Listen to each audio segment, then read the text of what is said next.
nyo guys. Ito, magsiservice ako. Nagmamarites pa ako eh. Ito, isang ceiling fan. Umuugong na lang daw. Ayun na umikot. Ayan, yan. Ito, tinanggal ko doon guys. Hindi ko na binidyohan. Ayun. Nangalay na yung leg ko eh. Ay, babalik ko na lang ito ma'am ha. Doon ko na gagawin. Ito, andito na tayo sa bahay. Sumpisa na natin ito guys. Ang brand pala nito guys is Astron. Ang dami ko na rin i-repair bago pa. Ito bagong bago pa guys. Kita nyo naman oh, may plastic pa nga oh. Ayan oh. Hindi pa natanggal lahat yung plastic. Ayan. Ayan, Astron guys. Ayan ha. Alam nyo na, tandaan nyo ha. Ito eh, bagong bago pa to. Ayan, kita nyo naman, wala pang yung ilalim mo. Malinis pa. Pero sira na. Ayun na, umikot. Okay, testingin natin. Ayan, saksak muna natin. Ilagyan muna natin ng temporary na plug. Ayan, pinalutan natin para hindi tayo ma-ground, hindi tayo makuryente. Uugong lang daw eh, hindi ko pa na-testing dun eh. Ayan, umuugo nga. Ayan may vibration siya. So, bunutin na natin. Baka pumutok pa yung fuse. Ayan. Buksan natin guys. Ayan. Tagal na.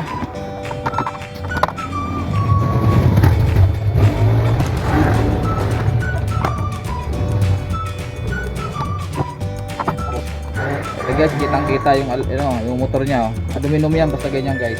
Ganyan kulay. Sobrang tingkad. Halos kulay-kulay na oh.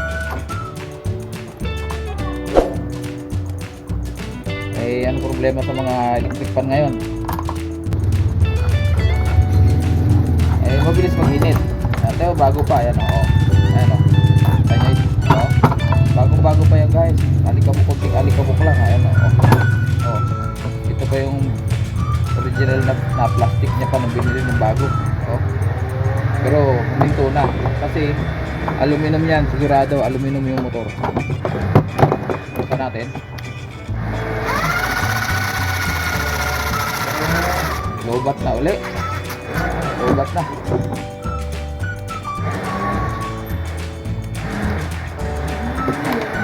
Ayan, may ugong pa. Sana kaya pa sa langis. Kasi gaya ng kahapon, freewheeling yung maluwag to, pero umuugong lang. Yun, palit ang motor. I-upload ko sa bukas, sa is. Ayan o, yung kulay na yan, aluminum yan, matik yan.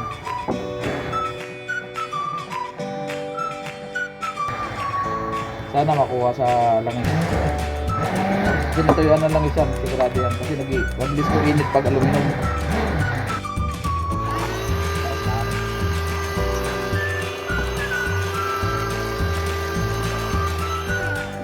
Okay, class.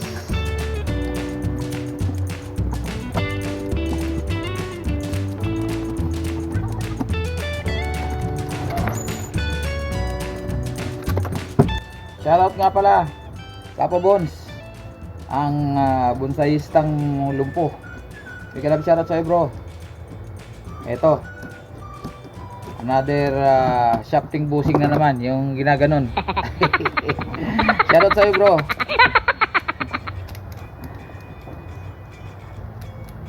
Dito pa lang kitang-kita nyo na talagang aluminum yung winding.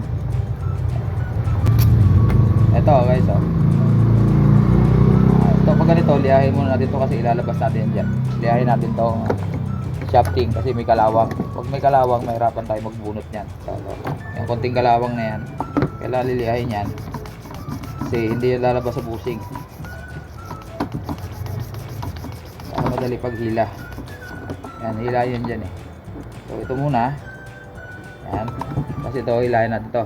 Yan. Pag may dumi yun, may hirapan tayo maghila.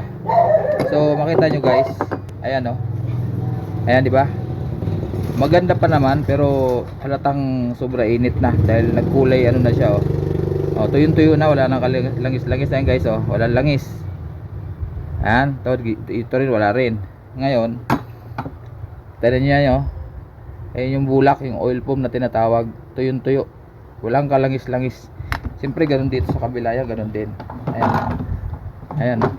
Oh, yung iba kakaperanggot pa yung bulak na dito guys. Yung iba bakante. Ayan oh. Ang nipis-nipis na mga bulak. Aluminum to, kaya to tama nasunog na yung pinakang insulator niya. Insulator niya yan oh. Kulay ano na, dati puti yan. Kulay puti yan. Ganito kulay niyan. Ito kulay niyan. Ngayon tamo kulay brown na oh. Dahil ito aluminum to, mabilis mag-init to. Yan, pero may fuse siya, buo pa yung fuse. Ayun yung fuse niya. Ayun ang fuse niya guys, buo pa dahil may ugong pa siya. So ang gagawin natin dito ay kagaya ng ginawa natin isang araw. Ngayon, kung di natin lalagyan ng extra bulak yan, konti lang ang malalagyan ng langis. Magiging stock na langis. Kuha na tayo ng toothpick. Ito, may toothpick na tayo. Nakita nyo tong bulak na to, halos papasok lahat yun dyan. Ito, ganun kakulang. Ito, singitan natin ng bulak mga awang na yan. Lagi kong ginagawa to guys, hindi ako nagsasawa para magkaroon kayo na idea.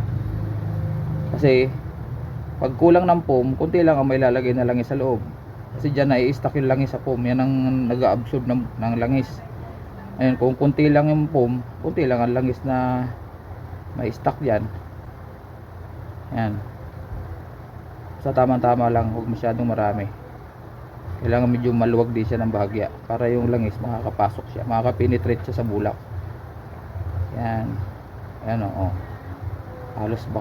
Halos konti lang ang bulak niya. Oh.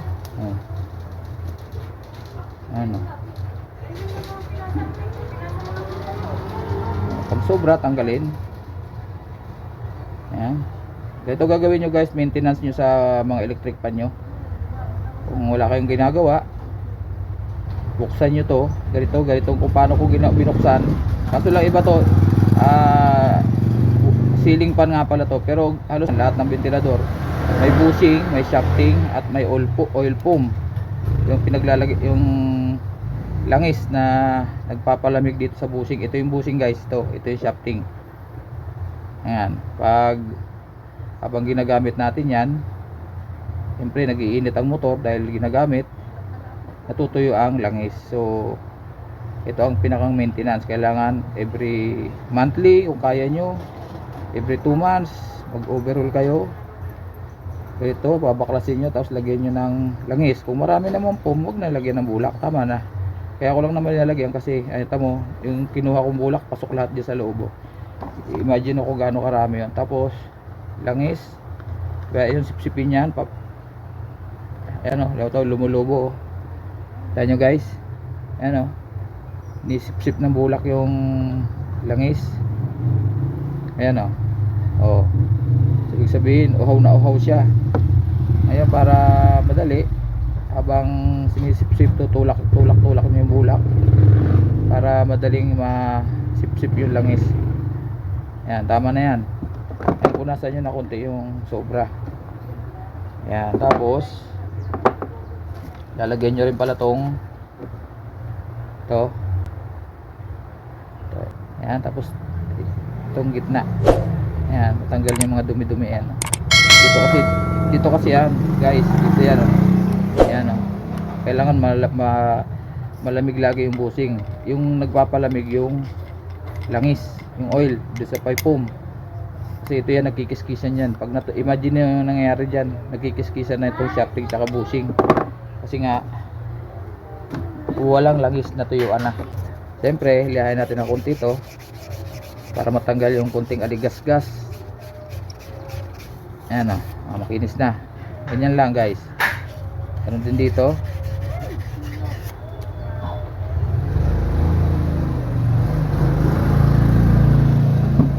Ngayon, lagyan din natin to konti langis. Ayan, saka to. Ayan, konti. Ayan. Siyempre ito, di pwedeng kalimutan to. Lalagyan din natin ng bulak yung loob. Kasi konti na rin ang ano, ayan o, mas marami tong bakante. Kita ba? Ayan o, isusum ko na lang yan pag nag-edit ako. Ayan o, kita nyo yung butas na yan, ang luwag-luwag. Ayan o, walang kalaman-laman. Ayan o, pasok lahat yung bulak. Ayan o, Di ba? Tipid na tipid sa bulak. Aluminum na nga, hindi pa inayos yung oiling system niya. Yan ang laging diyan nagkakatalo lagi ang electric fan. Pag natuyo ang langis, hirap na umikot hanggang mamatay na yung ventilador nyo. So, yan ang maintenance niyan. Pag wala na langis, titigil na. Uugong na lang yan. At ang masaklap, puputok na fuse, pati kapastor mo masisira dahil ang kapastor nasisira yan dahil sa overheat. Yan. Ayan, kaya pag nasira yung kapastor nyo, huwag naman kapastor lang bibili nyo. Hindi naman ganun kadali ang pag-repair. Yung iba kasi pag humina na ikot, kapastor ang pinagdidikitahan, bibili lang ng kapastor, ikakabit, papaandar na uli. Paandar yan. Pero pinipersa mo lang paikutin yung motor. Ang talagang sakit nun ay ito. Ito ang dahilan, nawalan na ng langis kaya nasira ang kapastor mo. Guys, yan, tandaan nyo lagi yan. So ito yung kapastor nya. Ayan, kita nyo, ayan o. Speaking of kapastor, kita nyo, lumubo na o. Ayan o, pumutok na o. Ayan o, di ba? O, yan isang example. Ang dahilan yan ay overheat. Natuyuan na to. Nag-init na ng todo yung motor. Hanggang nagganda kulay brown na to. Ito ang naapektuhan o. Sira, ayan o. Sira rin kapastor.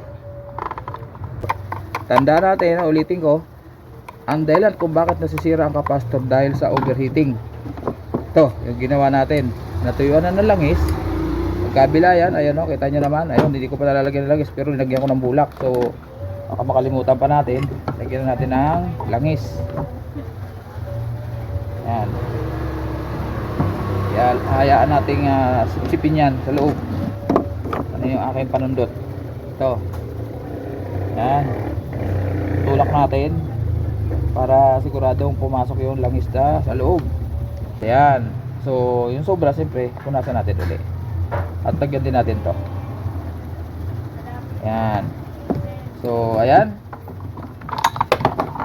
Ayan, ang kapastor. Sira na yan. Matik na yan. Pero, sumbulin muna natin to. Biyain natin yung kapastor na yan. Sumbulin muna natin to. Madali na yan.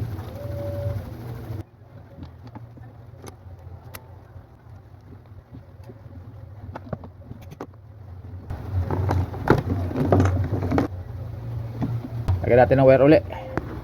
Siyempre, dahil sira yung kapastor, palitan muna natin yung kapastor bago natin isaksak. Ito.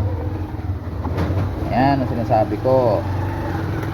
Ang sumisira sa kapastor ay overheat. Ayan. Ito pumutok pa nga. Ayan o. Ayun. Sikip na. Ayun na lumabas. Tumubo na. Ayun o. Ayun, nakita nyo guys. Ayun o. Kita naman, di ba? Ayan o, nagkulay yellowish na ron o. Dahil pumutok to. Ayan o. Ayan. Kitang kita.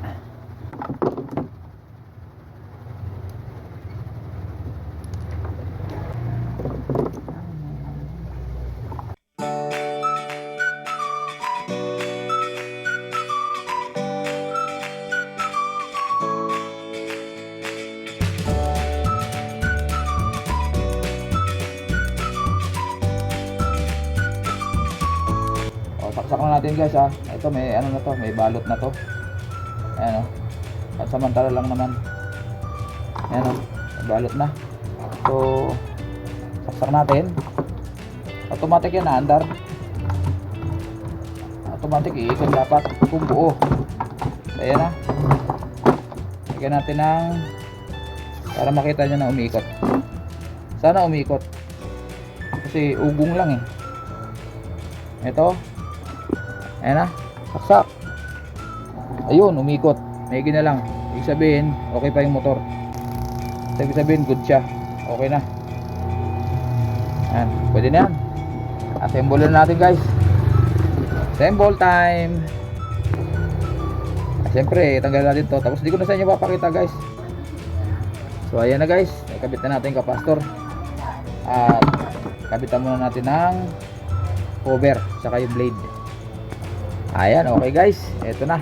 Testing na natin. Ito, coveran na natin. Walang dito, yung takip dito sa gitna ng grills, wala. Saksak natin. Automatic yan, aandar kasi walang controller. Ayan.